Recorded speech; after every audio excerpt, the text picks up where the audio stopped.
The Philippines files another diplomatic protest after a recent Chinese attack in disputed waters. Meantime, a small boat from the Christmas convoy slips past bigger Beijing vessels to deliver supply to fishermen and other maritime frontliners. A House panel recommends to the National Telecommunications Commission to suspend the operations of controversial network SMNI. And a holiday gift for consumers, cheaper power rates and fuel prices kick in on the second week of December.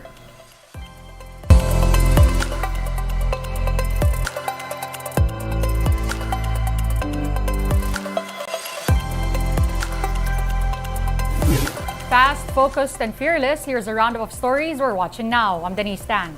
The Foreign Affairs Department has filed a diplomatic protest over the recent incidents in Ayungin Shoal and Scarborough Shoal. DFA spokesperson Maria Teresita Daza said they have also summoned Chinese Ambassador Huang Xilian. Daza maintained that they are exploring all diplomatic actions to protest Manila's legal maritime rights. Over the weekend, Chinese ships fired water cannons at Philippine vessels off Ayungin Shoal and Bajo de Masinloc. Filipino passengers were not harmed, but their boats sustained damage from the attack. A smaller supply boat from the Christmas convoy managed to slip past Chinese vessels.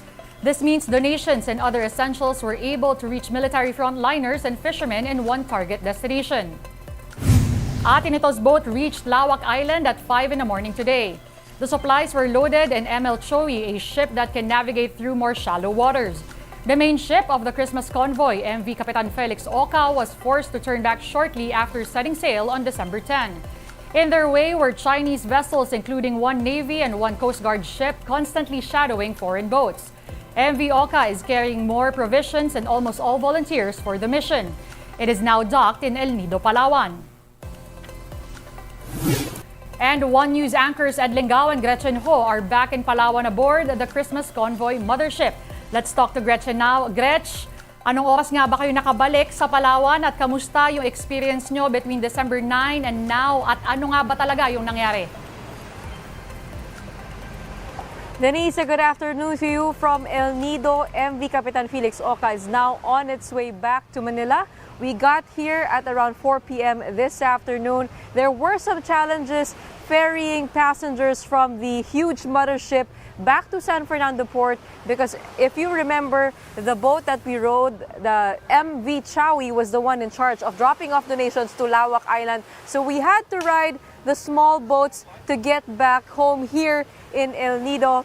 However, before the mission wrapped up, there was one final gesture of solidarity with the fishing vessels coming here to San Fernando Port and just carrying their banners, shouting, "Atin ito." Now, the mood somehow lightened this morning after hearing of the news that the donations made it to Lawak past Chinese vessels carried by cargo and fishing vessel MV Chawi.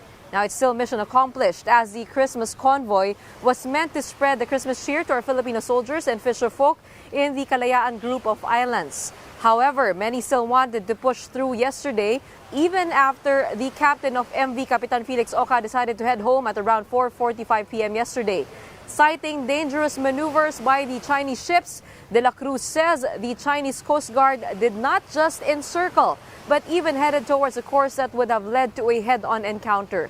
Now, it was at 4 p.m. yesterday, Denise, when we spotted the first Chinese Navy destroyer, Changsa 173, that went as near as 5 nautical miles from our mothership. At around 4:30 p.m., we saw Chinese Coast Guard vessel 5305 going as near as 2.5 nautical miles. Now, the Chinese Coast Guard ship encircled Kapitan Felix Oka, going as fast as 21 to 23 knots, heading towards the same course. At one point, it even crossed the path of our PCG escort Melchora Aquino. With all of those happening and all of those factors coming together, Captain George De La Cruz made a judgment call to turn the ship around, headed home, even with the Philippine Coast Guard insisting that we could still continue on. Stay on our port side, yan yung sinabi ng PCG kahapon. The Coast Guard tried to convince Captain De La Cruz to continue, but the captain refused, saying he doesn't want to put the lives of the crew and passengers in danger. There were no radio challenges sent to MV Capitan Felix Oka, but with tensions high and the sun already setting at that point, it would be doubly dangerous to face more Chinese ships at night time. Kahapon, Denise, nakausap namin yung captain, humihingi siya ng paumanhin sa lahat. He said, sorry, pero at least makakapamalengke pa tayo ng isda bukas. You know, emotions are all over the place, Denise. At first, we were very, very excited. The volunteers, young as they were very, very happy to be on the mothership. They were excited to be fighting for our territory, for the West Philippine Sea. But that went down with the captain's decision. And this morning, we're glad to see, some rays of hope, because the gifts did make it to Lawak Island. We saw the fishing vessels, and the fight continues on. The Akbayan and the Atinto Coalition says they're thinking of heading to the Chinese embassy when they get back to Manila. However, Rafaela David of the Atinto Coalition says they will look at this as an inaugural mission. They have lessons to take away. They will need to regroup, but the goal is to normalize and regularize travel in this area. After all, the West Philippine Sea is ours. Back to you, Denise. Thank you, Gretchen. Again, that was One News anchor and Women in Action, Gretchen Ho. Thanks for joining us. Salamat sa'yo. In other news, the House Legislative Franchises Panel has approved the resolution urging the National Telecommunications Commission to suspend the operations of SMNI. This comes as the network supposedly violated the terms and conditions of its franchise. During the hearing today, SMNI host Jeffrey K. Eric Celes has named his source on House Speaker Martin Romualdez' supposed 1.8 billion peso travel fund. Celes also sent a letter to the panel apologizing and asking for humanitarian consideration after he was detained at the House for contempt. Despite this, House Committee Chairman Gus Tambunting said this will not guarantee freedom for Celes and his co-anchor Lorraine Badoy. We're bringing you more stories after this quick break. Keep it here on One News.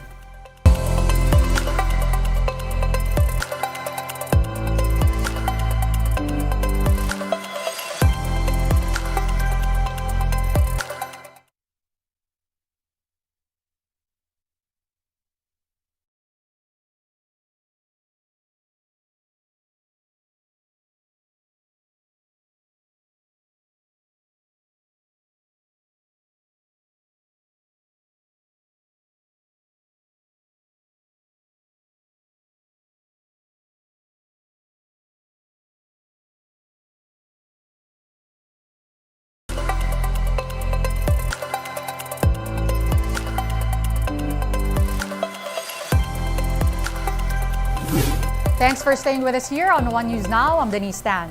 Meralco has announced a reduction in the power rates in December following 3 consecutive months of upward adjustments. Meralco announced a decrease of about 80 centavos per kilowatt hour in this month's electricity rate. For residential customers consuming 200 kilowatts per hour, the adjustment is equivalent to a decrease of around 159 pesos in total electricity bill. The cut is said to be due to lower electricity prices in the spot market, which in turn is caused by fewer outages in power plants. Additionally, the cooler weather contributed to lower consumption. And there's also some good news for motorists as oil firms announce a big-time price rollback. Starting tomorrow, December 12, diesel will be cheaper by 1 peso and 85 centavos and gasoline by 1 peso and 60 centavos. Kerosene prices will be slashed by 1 peso and 40 centavos. The rollback is attributed to the decrease in oil demand. Industry insiders expect fuel price cuts to continue until the first quarter of 2024. Now it's 14 days to go before Christmas. If you're looking for a spot to chill, how about Luneta in Manila? Brian Basa takes us there. What comes to mind when you say Christmas? Is it the decorated villages or the breathtaking rides at the carnivals and fairs? How about this for a change? Peace and quiet offered by the Resol Park at the nation's capital.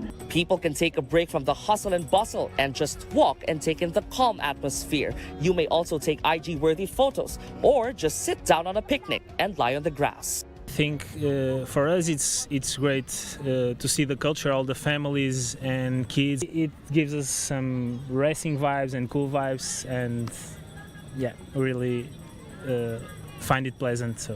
The Resol Park also welcomes people of all ages. Kids can buy and play their favorite toys.